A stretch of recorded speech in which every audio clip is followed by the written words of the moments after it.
Alaa Yuunaayitid Isteets Maayikal Poompeyoo muummicha ministeeraa Itoophiyaa Dr. Abiy Ahmed waliin bilbilaan har'a kan dubbatan yoo ta'u badhaasa Noobeel kan nagaasa 100ffaa injifachuu keetiif baga gammaddee jechuu isaanii waajjirri dubbii himaa ministirii haajaa alaa Ameerikaa beeksisee jira.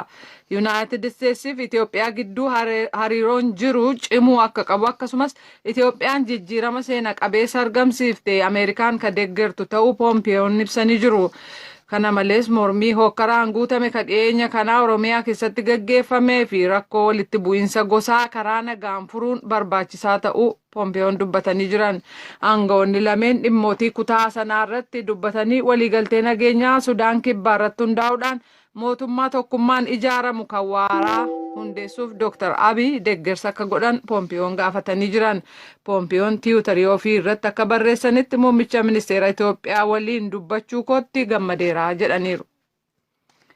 Daandiin baaburaa Itoophiyaa fi Jabuutii gidduu kaleessa guyyaa guutuu dargaggoota bulchiisa naannoo Somaaleen cufamee ga'oolee booda har'a banamee jira. Geejjibii dhuunfaa fi daldalaa dhibba hedduun hanga raayyaan ittisa biyyaa har'a banuutti karaatti danqamanii jiran. Dargaggoonni bulchiisa naannoo Somaalee ka godinni Siitti kun gandeen wal falmisiisaa ta'an sadii keessaa aangawoonni Afaar namoota Somaalee baasuu isaanii mormuudhaan daandii baaburaa daandii kabiraa kana cufan. Aangawoonni Afaar garuu humnaan namoota bulchiisa naannoo Somaalee hin baafne jedhanii daandiin Itoophiyaa fi Jabuutii wal argisiisu banamuu mirkaneessaniiru. Kanarratti oduu booda gabaasa qabna. Sabaaf sablammoota Itoophiyaa gidduutti walitti bu'iinsa jiru hambisuun sirna federaalizimii haqanii akka teessuma lafaatti daangessuun yoo barbaachise ta'uu maanguddoonni fi hayyoonni akkasumas hoogganoonni paartiilee siyaasaa Baahir Daar keessatti walga'an dubbatanii jiru. Viizhin Itoophiyaa Congress for Democracy fi National Endowment wal ta'uudhaan dooyyaa marii federaalizimii gosa irratti qiyyaafatee fi danqaasa mudatee mata duree jedhuun walga'ii gaggeessan irratti kana jechuu isaanii Asteer Misgaanaaw Baahir Daar irraa gabaasteetti. Gama kaaniin sirni Itoophiyaa keessaa saba danuu kan qabu federaalaan sabaaf sablammooti biyyattii beekannoo kan kenne ta'u hayyoonni yuunivarsiitii Maqalee ibsanii jiru. Sabaaf sablammoonni afaan isaaniin akka gargaaraman eenyummaa isaaniin akka boonan sirna godhee jechuun VOA'f ibsan. Rakkoo yeroo ammaa uumameef sababaan olaantummaa seeraa kabachiisuu dadhabuu fi bu'aa diinagdee uummataa kabajamuu dhabuu isaatii jedhanii jiran. Sirni federaalaa jiru sadarkaa amma jiru irraa fooyya'ee sabaaf sablammoonni mirga fooyya'aa akka argatan gochuun gaaffii uummanni dhiyeessaa jiru hubachiisa jechuu isaanii Mulugeetaa Atsbahaa Maqaleerraa gabaaseera. Mirgaaf nageenya daa'immanii irratti kan fuulleeffate leenjiin biyyoota Afrikaa kaabaa fi bahaa Asmaraa keessatti gaggeeffame xumuramee jira. Fuulleeffannaan leenjii kanaa godaansa keessatti rakkoo daa'imman mudatu irratti ture jedha Birhaane Barhee Asmaraarraa Tuujubee dhiyeessa. Gumii kanarratti aangawoota Eertiraa dura taa'aa ogeessota gumii mirgaaf nageenya daa'immanii Afrikaa Eertiraatti kan argaman bakka bu'oota waajjira tokkummaa mootummootaa akkasumas bakka bu'oonni biyyoota adda addaa argamaniiru. Gumii kana haasaadhaan kan banan ministeera hojjettootaaf hawaasummaa adde Luulaa Gabra'aab Eertiraan bara 1991 qabee chaartarii mirga daa'immanii bara 2000 qabee immoo chaartarii mirga daa'imman Afrikaa mallatteessitee jedhaniiru. Eertiraan mirga daa'immanii guutummaan mirkaneessuuf qabeenyaa ishee barbaachisu mara fayyadamuun fedhii mootummaa isaanii cimaa ta'uu ibsanii jiran. Gamtaa Afrikaatti kan argamu waajjira gumii ogeessota nageenyaaf mirga daa'immaniitti ogeessa kunuunsa daa'immanii kan ta'an obbo Ayyaalaw Geetaachoo gama isaaniin akeeki leenjii kanaa inni ijoon biyyoonni miseensa ta'an eegumsaaf mirga daa'immanii ilaalchisee beekumsa isaan qaban babal'isuuf biyyoota kana gidduutti muuxannoo wal jijjiiruuf ta'uu ibsanii leenjii kanarratti sochiin daa'immaniif ajandaa Afrikaa kan 2040 jedhamu irratti dhimmootii hubannoo kennan irratti fuulleffataa jedhan. የአፍሪካ አጀንዳ በህፃናት መብት ጉዳዮች ላይ የሚባል ሰነድ አለ። እነን ሰነድ galmee ajandaa Afrikaa dhimma daa'immanii ilaallatutu jira. Galmee san biyyoota hedduu akkasumas waaltaalee kabiroo dhimmisaa ilaallatu beekumsaaf ragaa hagas waan hin qabaanneef jecha galmee sana beeksisuu akkasumas galmee sana keessa kan jiran dhimmootii mirgaa irratti ibsa kennuu ajandaa sana ilaalchisees itti gaafatamni mootummaa maal akka ta'e beeksisu Inni lammataa immoo daa'imman baqattummaadhaan biyyaa biyyatti yookaan immoo biyyuma ofii keessatti baadiyyaarraa gara magaalaatti yaa'uu isaanii ilaalchise mirga isaanii eeguuf maal ta'uun akka irra jiraatu adda baasnee mootummaatti beeksisuudha jedhan. Leenjii guyyoota 2 turu kanarratti Itoophiyaa, Eertiraa, Sudaan,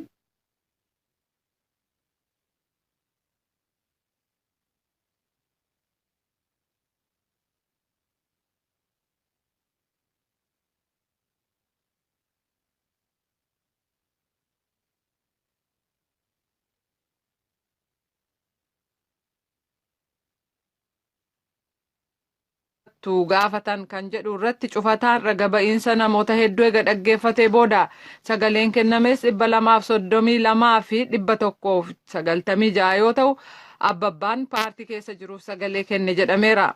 Riippaabilikaanonni murtii darbe kan morman yoo ta'u deemokiraatota keessaa 2 itti dabalamanii sagalee kennaniiru. Erga sagaleen kenname booda Tiraamp battalumatti Tiwiitarii irratti akka barreessanitti himachuu fi murtoon darbe kun seenaa Ameerikaa keessatti falfaltuu nama gaaddu guddichaa jedhanii jiru.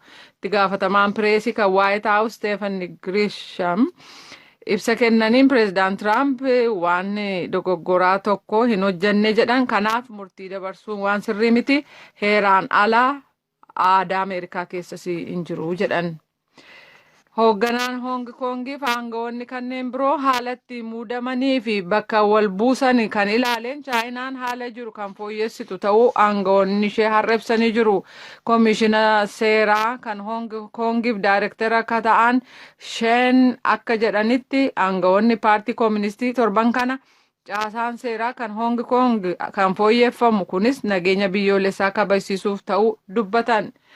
Amala adda ba'u leellisuu fi yookiin immoo nageenya biyyoolessaa balaarra buusu gonkumaan eeyyamnuu jedhaniiru. Kana malees biyyoonni alaa kanneen humna guddaa qaban dhimma Hong Kong keessa akka hin seenne shiras akka hin hojjenne eeguutti fufnaa jedhaniiru. Kooriyaan kaabaa kamisa kaleessaa rookeetii fageenya giddu galeessaa 2 furguggisuu ishee mirkaneessitee jirti. Kunis biyyattiin waggaa tokko keessatti yeroo 12ffaaf rookeeta kan furguggiste yoo ta'u, Ameerikaan waan kun ituu hin xumuramin marii gaggeessuuf beellama qabattee ituu hin ga'iin dura dhiibbaa gochuuf ta'uun ibsameera. Dhaabbati oduu waaltaa kan Kooriyaa har'a akka jedhutti yaaliin dhukaasaa rookeetaa kun caasaa rookeetaa lafa dheeraa furguggifamu ka deeggaruu fi milkaa'inaan kan guutame ta'uu beeksiseera. Yaaliin kunis meeshaa rookeetaa keessa kaa'an darbatan sana ammam jabaa akka ta'e mirkaneessuuf yoo ta'u, pireezidaantiin biyyattiis haala jiru hordofuun isaanii ibsameera. Godina Shawaa Lixaa aanaa Meettaa Walqixxee ganda Meetti Haroo jedhamutti waan kaleessa qaamota hidhatanii socho'aniin ta'e jedhan itti gaafatamaan waajjira bulchiinsaaf nageenyaa aanaa Meettaa Walqixxee obbo Gaaddisaa Leenjisaa akkasitti dubbatanii jiru. Milishaan du'ee reeffa kaasuuf deemaa jira. Poolisiin nama 7 ta'ee shufeerii ambulaansii qabatee eeganii daandiitti maaxiqaatii geessanii ergachiiwwanii booda miseensa keenyallee miseensa poolisii kana nama 3 hunda isaanii erga tarkaanfii irratti fudhatanii booda immoo wayyaa irraa yaafataniiti kan isaan deeman. Yoomi kun? Kaleessa sa'aatii 3 irratti. Eenyu jedhamu warri lubbuun isaanii darbe? Warri lubbuun isaanii darbe amma daataasaa maqaa abbaa isaanii hin beeku. Poolisoonni kaan haraara tokko itti sakkaatii itti gaafatamaatti sakkaatii Inspektar Girmaa Bayechaadha. Warri kaanoo?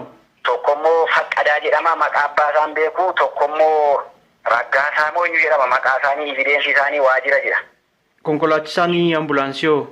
Boonaadha. Milishaan lubbuun isaa darbe guutamaa moo eenyudha amma maqaa waajjiran kaa'eera amma evidensii isaa hunda qorachaa jira.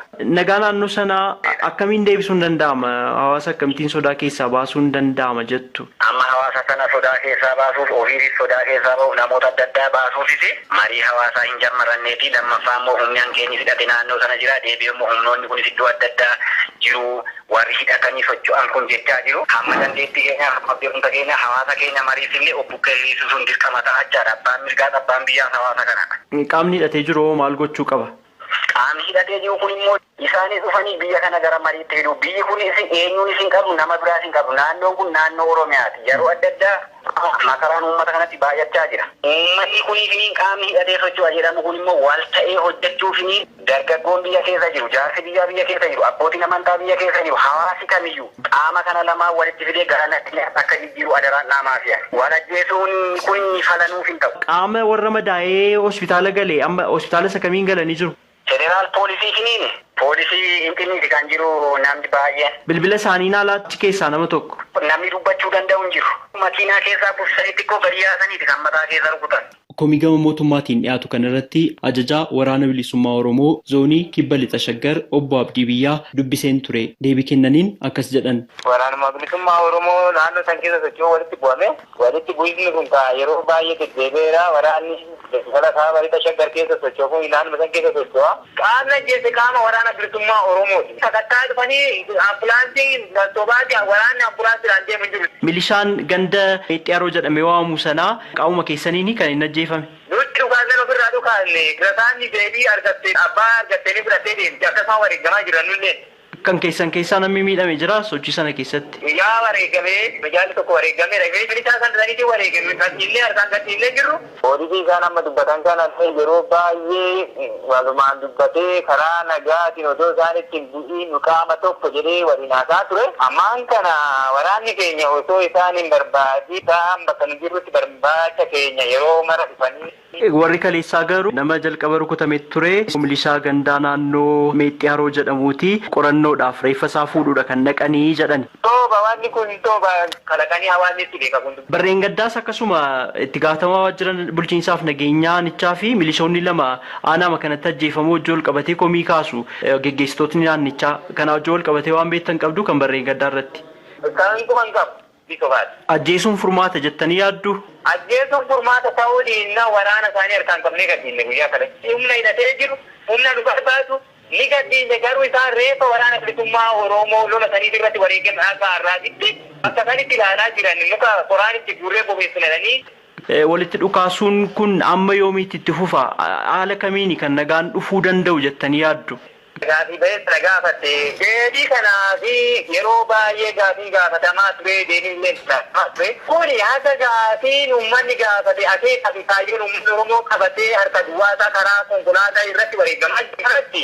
Akka sun deebii argatutti dhukaasni jalaa dhaabbata jetteen eeggatiin. Yoo sun uummanni Oromoo nu gaheera deebii keenya nu deebii akeekni kaayyoon keenya galma nu gahe nu jedhe. Waraanni bilisummaa Oromoo suutii nama ajjeesuu tokko illee hin qabu kan akkasii nu hubadha. Hangasitti meeshaa tokko tolitti hin dhukaasin akkasumaan amma furmaatni argamutti turuun hin danda'amu. Kallattiin furmaataa akka biraan jiru hanga waliigalteen wayii dhufutti. Kanaaf karri keenya banaadha akka waraana bilisummaa Oromootitti. Kana murteessullee ana miti ani akka ejeja waraana bilisummaa Oromoo kibba lixa shaggarittan quba qaba malee ani ejejamaadha. Ejeja waraana bilisummaa Oromoo horiitu jira isa waliin ta'anii haasa'anii xumuruu ni danda'an. Guyyaa har'aatirraa ukaannee maal namaa jenna namni du'aa jiru ilma Oromooti. Achiduus ilma Oromoon achiduus ilma Oromoodha. Fedhiin keenya kaayyumaa akeeka uummata Oromoo fedhii uummata Oromoo kana galmaan ga'uudhaan waan biraan qabnu dibbummaa uummanni Oromoo deebotee harka eeggaa jiru bulchuuf aboo wareegamaa jirra. Lammiin dhalata Somaalee maqaan isaanii Xaahir jedhamu daandiin baaburaa Itoophiyaaf Jabuutii wal agarsiisuu cufamuusaa dubbatu. Obbo Xaahir jiraattota godina Sitii mufachiisuun daandiin akka cufamu kan isaan dirqisiise kana dura jaarsummaa mootummaa federaalaatiin waliigaltee irra ga'ameen ala mootummaan naannoo Affaar jiraattota Asaayitaaf Samaraarraa fiduudhaan qubsiisuuf karoorsuudhaan magaalaa Adeeyitti walga'ii geggeessuunsaa waan dhagahameef jechaa jedhan. ባለፈው ሳምንት ላይ ከጠቅላይ ሚኒስትር ቢሮ ላይ የተደረሰ torban darbe waajjira muummicha ministeeraatti waliigalteen naannoo lamaaniin irra ga'ame gandeen Adaayituu Anduufoof Garba Isaa ka jedhaman jiru Affaariif Somaaleerraa jechuudha. Duraan kan waliigalan Awaashii hanga Miilootti kan jiru keessaa loltoonni duraanii ba'anii raayyaan ittisa biyyaa akka seenu ka jedhu ture. Magaalaa Adeeyitiitti garuu mootummaan naannoo Affaariif loltoonni duraanii guyyaa sadaffaaf walga'ii geggeessaa jiru jedhan. Kana malees waraanni mootummaa federaalaa naannoo sana jiruuf dargaggoonni barbartaa Affaar lammiiwwan Somaalee irratti dararaa raawwatu jechuudhaan himatu obbo Xaahir. Lammii Affaar kan ta'an obbo Kadir Ahmed namni jedhaman immoo daandiiwwan cufuuf kaleessa yaaliin godhamuusaa ibsanii tarkaanfii raayyaan ittisaa biyyaa fudhateen deebisee banamuusaa dubbatu. tarkaanfiiwwan fudhatamaniif sabatiinsi dhabamuusaaf hidhattoota gosa isaa himatu. እንግዲህ ከአዲስ አበባ ወደ ጅቡቲ የሚወስደው መንገድ daandiin finfinneedhaa gara jibuutiitti geessu yeroo ammaatti cufamee jiru hojii isaa idileetti fufeera. yeroo darbe mootummaan federaalaaf mootummaan naannoo Affaar dhimma hawaasa isaa ilaalchisee waliigalteerra ga'an bu'uura godhachuudhaan lammiiwwan isaa hangi tokko waliigalteen sun sirrii akka hin ta'in mormuudhaan sanas daandii cufuudhaan hojii riphxee loltummaa hanga tokko oofuudhaan waliigalteen sun akka fashalu goonaa jechuun yaalii godhan malee daandiin guutummaadhaan hin cufamnee jedhan. ittiin ka'umsi ijoon naannolee Somaaleef Affaar Adaayituu Garba Isaaf Induufoo kanneen jedhaman duraan naannoo Somaalee jala kan turan yoo ta'u boodarra garuu gara naannoo Affaaritti akka citan gandeen itti murtaa'e inni kaan kan kooti jechuudhaan waan himataniifi sababa kanaan irra deddeebi'uudhaan waliigalteen dhabamuusaaf daandiiwwan Itoophiyaan meeshaalee alaa ittiin galchitu danqamee jira. rakkoolee kana fakkaatan furuuf jecha ministiriin nageenyaa konferensiiwwan adda addaa geggeessuusaa ibsaniiru. daandiin cufamuun kaleessaa kan dhaga'ame bakka bu'oonni uummataaf lammiiwwan 1,000 ol ta'an magaalaa Gadaamaayituu irratti konferensii nageenyaa geggeessuu isaanii waaltaaleen oduu mootummaa gabaasaa innaa jiranitti. konferensiin nageenyaa kabroon illee geggeessamuuf akka jiru ibsameera. dhimma kana irratti yaada gama isaanii akka nuuf kennaniif aangawoota naannoo Affaariif Somaalee akkasumas raayyaa ittisa biyyaa biraa deebii argachuuf yaaliin goone hin milkoofne jechuun Habtaamu Siyyuum gabaaseera. Shamarree Gaaddisee Minkafuu magaalaa Naqamteetti dhalattee guddatte. Barnoota ishee sadarkaa lammaffaas achumatti xumurte. Bara 2007 akka lakkoofsa Itoophiyaatti yuunivarsiitii Finfinnee seentee barnoota ikoonomiksii barattee eebbifamte. Barnoota ishee xumurtee gara hojii qacaramuu osoo hin deemne hojii yeroo mana barumsaa sadarkaa lammaffaa barattu itti hirmaachaa turte. Walaloo barreessuu, diraamaa hojjechuu fi tiyaatira taphachuu jalqabde. Gaaddiseen akkamiin daandii aartii kana akka hordofte dubbatteetti. Gumii xixiqqoo kanneen akka gumii miidiyaa keessan hirmaachaa ture. Sana booda carraa yuunivarsiitii na qaqqabee gaafa Finfinnee dhufu namoota aartii wajjin wal quunnamuudhaaf carraan argadhe. Barnoota isaas barachuudhaaf carraan argadhe. Koomeedii Finfinnee Koofiin kan jedhamu jira. Gara nama 7 walumaa duukaa. Isaanii wajjin hojii tokko hojjechaa turre. Koomeedii waltajjii irratti hojjetamu baay'inaan hojjenneerra. Carraa sanatti fayyadameen immoo biyya afaan Oromoo kanneen akka Gaadii Hiree fi Maasiiwwan irratti diraamaa gaggabaaboo kan TV'tti darbanii fi tiyaatira afaan Oromoo imala hawwii guddinaa jedhu tokko irratti hirmaadhee hojjechuu danda'eera. Dhiyeenya kana kitaaba kuusaa walaloo kan ta'e Simbirroo Masqalaa jedhamus maxxansiistee uummata biraan ga'uu ishii dubbatteetti shamarreen kun. Gaaddiseen kennaa waa barreessuu, diraamaaf tiyaatira taphachuu qabdu barnootaan deeggaruuf leenjii gaggabaaboo fudhadheera jette. Yeroo ammaa hojii aartiin cinatti daldala kompiitaraa fi meeshaalee isaa irratti hirmaachaa akka jirtus dubbatteetti Gaaddiseen. Akkuma baradhee barnoota ikoonomiksii xumuree eebbifameen obboleessi koo hojii kan biraa hojjetaa ture gara daldalaatti seenaa jira ture yeroo sana. Ani immoo hojii barbaacha reefuma bobba'ee maaliif hojjennu yaada jedhu naa kaasee jennaan tole jedhee gargaaruudhaan keessan seenee ergan gara hojii sanaatti seenee immoo baay'een jaalladhe. Sanumarraan amma immoo guddateera biraanchii bannee waggaa 2 kun amma erga hojii sana jalqabnee fi biraanchii bannee hojiitti seenaa jirra. Gara fuulduraatti immoo babal'isuudhaaf kaayyeffannee deemaa jirra jechuudha. Fuulduratti hojii gama aartiin jiru kitaabolee barreessuu dabalatee hojiilee biroo hojjechuun hawaasatti dhiyeessuuf karooran qabaa kan jettu shamarreen kun daldala eegalte cimsuun meeshaalee biyya alaatii galchuun daldaltu biyya keessatti oomishuuf hawwii akka qabdus himteetti. Gama aartiitiinis hawaasaaf wanta miira hawaasa keessa jiru aadaa uummata keenyaa kan ta'e caalaatti baasee mul'isuun kaayyoo koodha karaa aartiitiin. Karaa biizinasii immoo dhaabbatni kun bal'atee guddatee akka biyyaatti osoo hin taane akka addunyaatti illee dorgomaa kan ta'u meeshaa impoortii goonee amma nuun gurguraa jirru kana ofii keenyaan oomishnee haga gabaa biyya keessaas kontirool gochuu dandeenyutti yoo danda'ame immoo gabaa addunyaa irratti dorgomaa akka taanutti karoorfannee deemaa jirra jechuudha. Akka shamarreen kun jetteetti dhaabbanni daldala kompiitara jiituu kaapitaala birrii 200,000 fi 90,000 eegale. Waggaa 2 keessatti birrii miliyoona 3 ga'eera. Namoota 4 hojii dhaabbiidhaan namoota 23 ammoo hojii yerootiin carraa hojii uumeeraaf jette Gaaddiseen. Gaaddiseen shamarraniifis ergaa qabdu dabarsteetti. Hundumaa gara deemuuf shamarraniif dabarsuu barbaadu. Shamarree gatii isaaniif qofaa nutti dhufu qorumsi nutti dhufu hedduudha. Amanuu kan danda'u qabnudha. Garuu qorumsi sun qofti galma ga'uu akka nuyi hin dandeenyee fi gahaa miti. Kanaafiyyuu hamma galma keenya bira geenyutti qorumsa naannoo keenya jiran kana moonee bira darbinee dubartii qofaa ta'uu keenya agarsiisuu otoo hin taane dubartii cimtuu ta'uu keenya agarsiisuu akka dandeenyu asumaan wal gargaarree wal wajjin akka hojjennudha.